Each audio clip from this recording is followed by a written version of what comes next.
నకిలీ మద్యం కేసులో జోగి బ్రదర్స్కు ఊరట లభించింది. జోగి రమేష్తో పాటు ఆయన సోదరుడు రాముకు బెయిల్ మంజూరైంది. భవానీపురం పిఎస్లో నమోదైన కేసులోనూ తంబళ్లపల్లి కోర్టు బెయిల్ ఇచ్చింది. దీంతో జోగి బ్రదర్స్ విజయవాడ జైలు నుంచి విడుదలయ్యారు. తనను 83 రోజులు జైల్లో పెట్టి సామాన్య ఖైదీలా తనతో వ్యవహరించారని తెలిపారు జోగి రమేష్.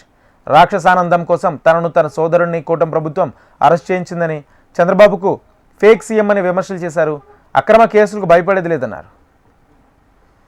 83 రోజులు అన్యాయంగా అక్రమంగా ఒక అక్రమ కేసు పెట్టి ఫేక్ కేసు పెట్టి ఈ రాష్ట్రానికి చంద్రబాబు నాయుడు ఒక ఫేక్ సీఎం 83 రోజులు ఒక అక్రమ కేసులో నిర్బంధించి నెల్లూరు, మదనపల్లి, విజయవాడ 3 జైళ్లలో 3 కారాగారాల్లో ఒక సామాన్య ఖైదీలాగా ఎన్ని ఇబ్బందులు పెట్టారో ఈ రాష్ట్ర ప్రజలకు ఒకసారి మీ ద్వారా తెలియజేస్తా ఉన్నా.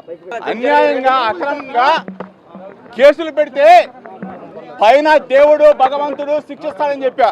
అయినా సరే రాక్షస ఆనందం కోసం 83 రోజులు అక్రమ కేసు పెట్టి నన్ను నా సోదరుడిని నిర్బంధించారు. చంద్రబాబు నాయుడు కొడుకు లోకేష్ కి చెప్తా ఉన్నా, 3 నెలల పాటు నన్ను జైల్లో పెట్టినంత మాత్రాన మీ ఆనందం, మీ రాక్షస ఆనందం తీరుతుందా అని చెప్పి అడుగుతా ఉన్నా. తీరిందా అని అడుగుతా ఉన్నా.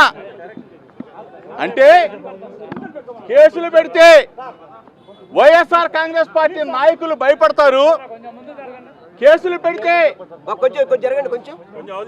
వైఎస్ఆర్ కాంగ్రెస్ పార్టీని ఇబ్బంది పెట్టాలి అని చెప్పేసి మీరు అనుకుంటే పొరపాటు. ఒకటే చెప్తా ఉన్నా, మా లీడర్, మా దమ్మున్న లీడర్ జగన్మోహన్ రెడ్డి గారి నాయకత్వంలో ఎవరం కూడా వెనకడుగు వేసే ప్రసక్తి లేదు అని చెప్తా ఉన్నా. చంద్రబాబు నాయుడుకి, చంద్రబాబు నాయుడు కొడుకు లోకేష్ కి అక్రమ కేసులకి భయపడే ప్రసక్తి లేదు.